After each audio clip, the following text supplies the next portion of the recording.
Hey everyone, it's Alicia. Welcome back to my channel. If you're new here, welcome.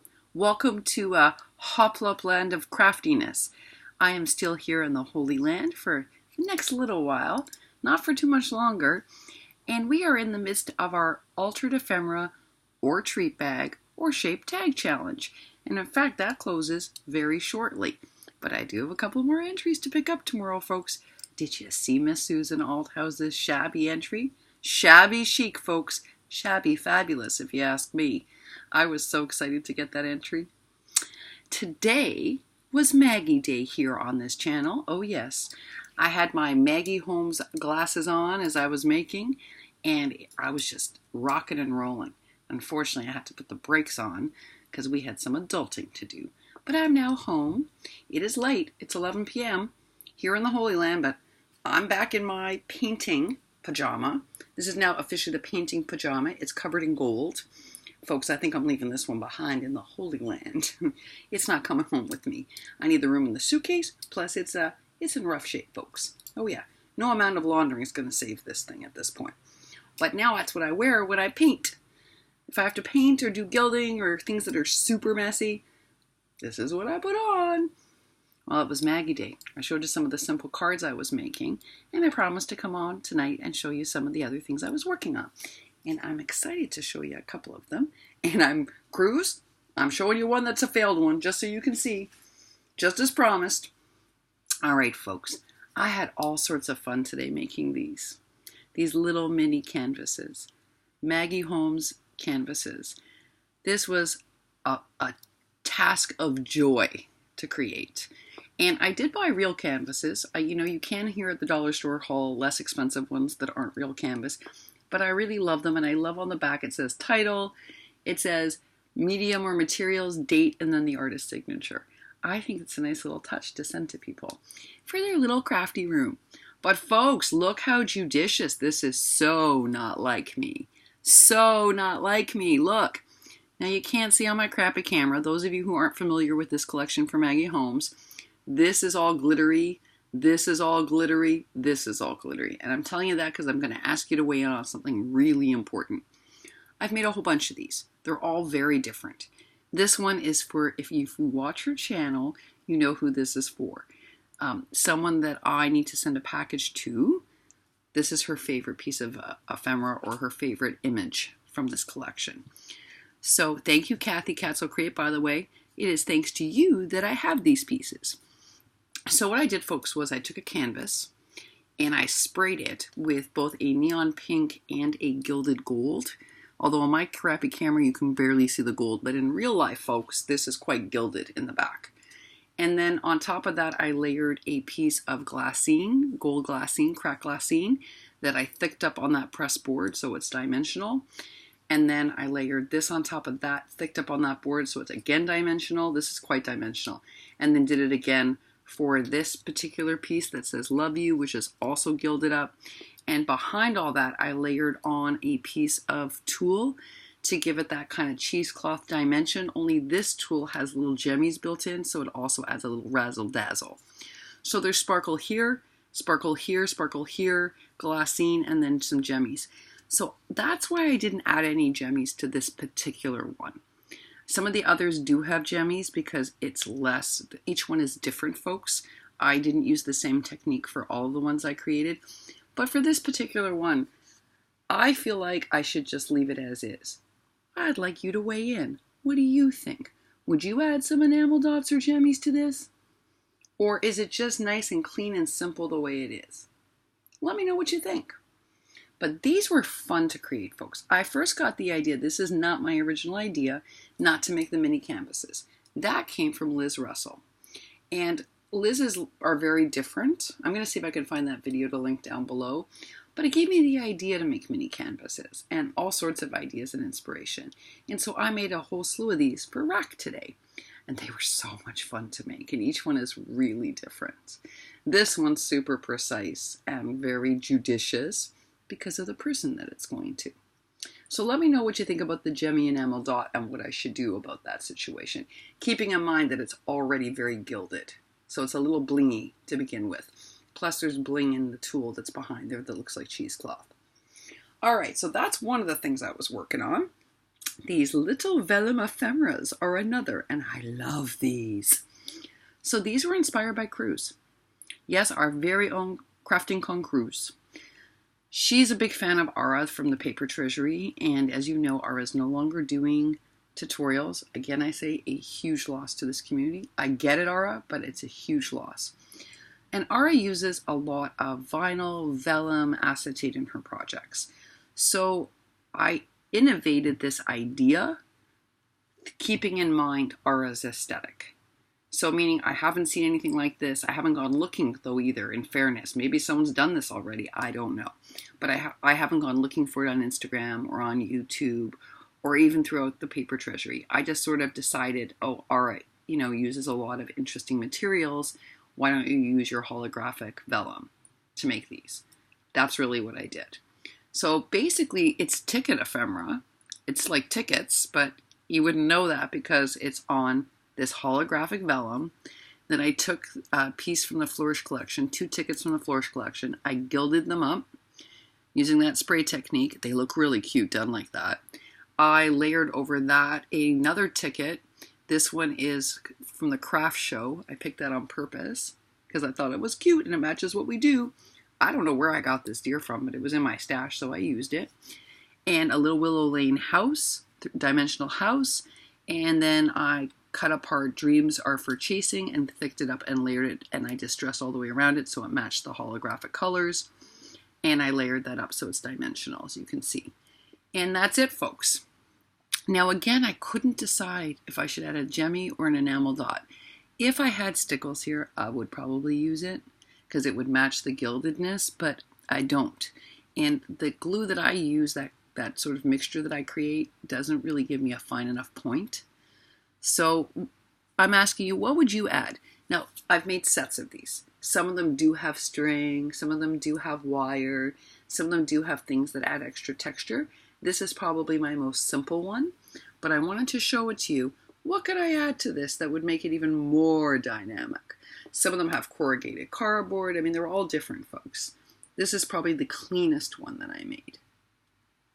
Pretty cute though, huh? I'm kind of in love with this holographic vellum thing. I'm kind of in love, folks. It almost inspires me to invest in a sewing machine. Can you imagine me, the one who should never be near a sewing machine because I'll break the needle. I've done it before, but I'm tempted. Is there like a Sewing for Dummies machine? Like maybe the We Are Memory Keepers machine? Is it a Sewing for Dummies machine? That's what I need, folks. I need like a kid's sewing machine. Something you can't break. Those of you who sew, what would you get for like a really horrible sewer? Like where am I like the least likely to break the machine and the needle? Let me know. Because I want to have stitching. Like I was kind of sad that I couldn't stitch this. And then I started thinking about how much I really want to make those pouches. And what I would make if for Halloween, if I could make pouches. You have no idea. Those of you who can sew, I would be making stitched vellum ghosts filled with like creepy things. Yep, I have all sorts of ideas, but I can't sew.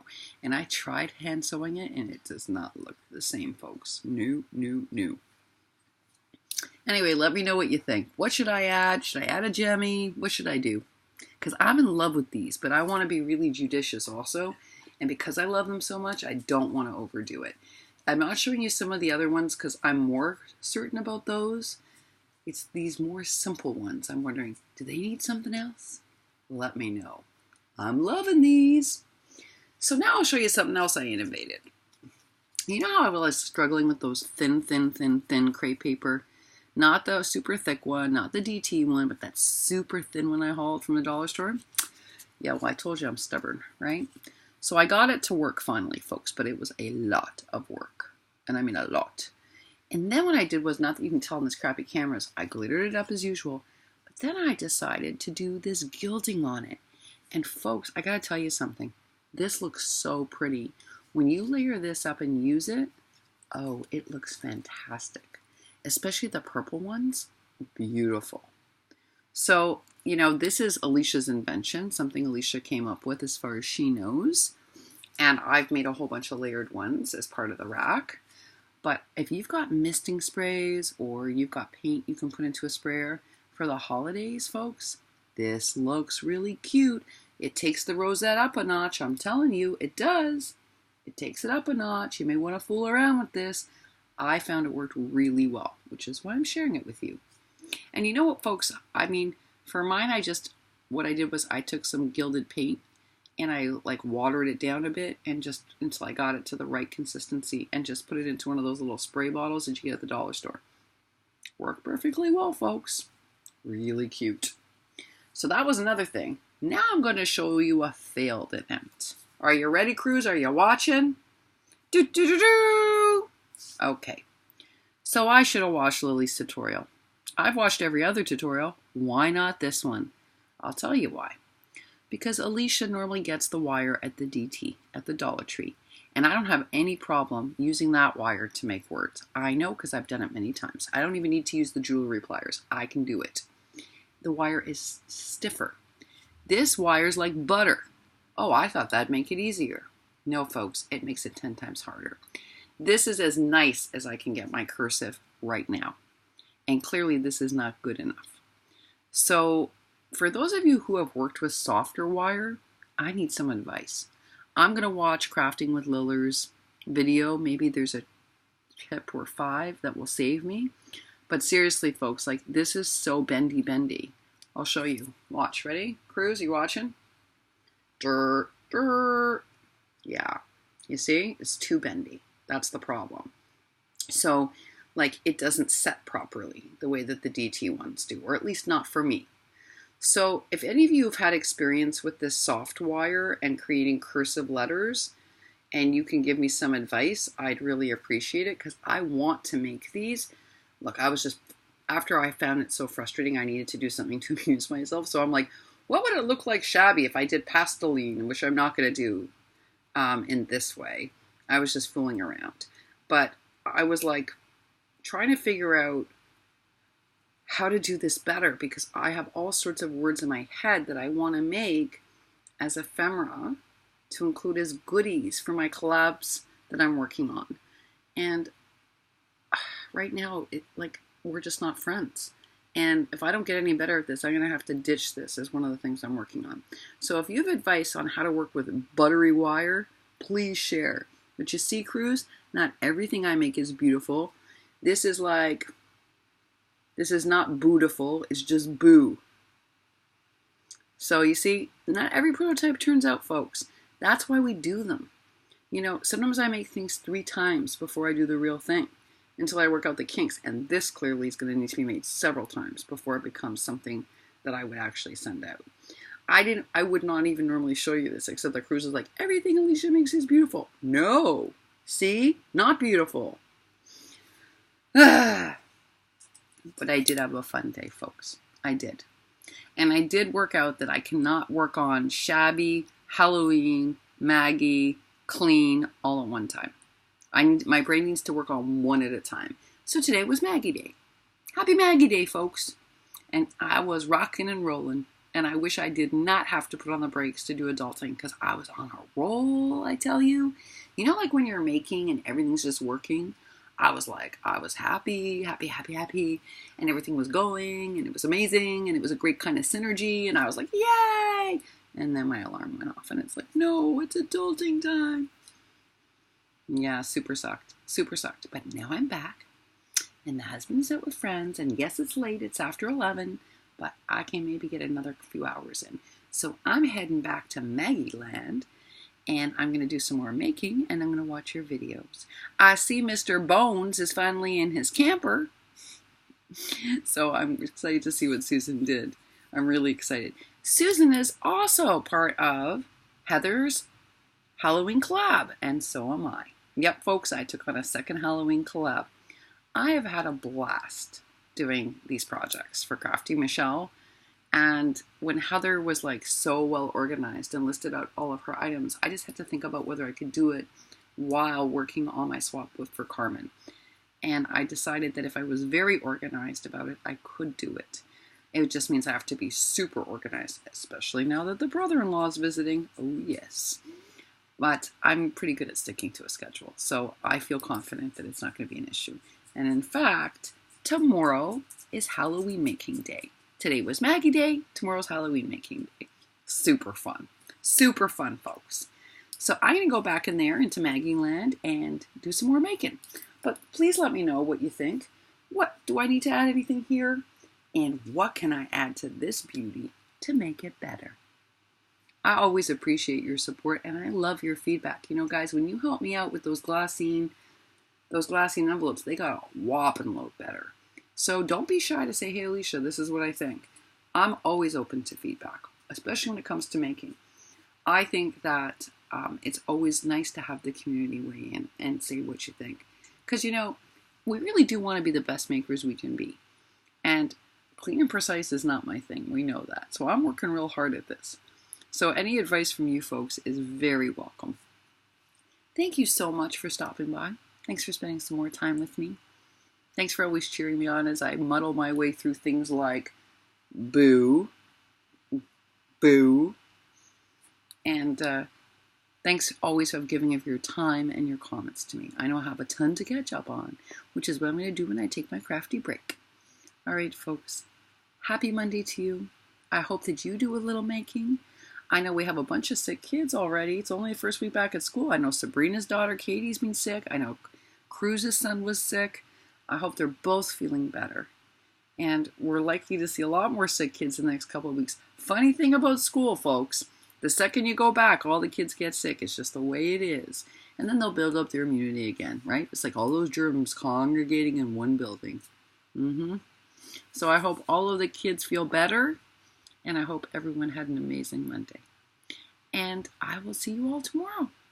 All right, folks. Take care and have a wonderful afternoon. Bye for now.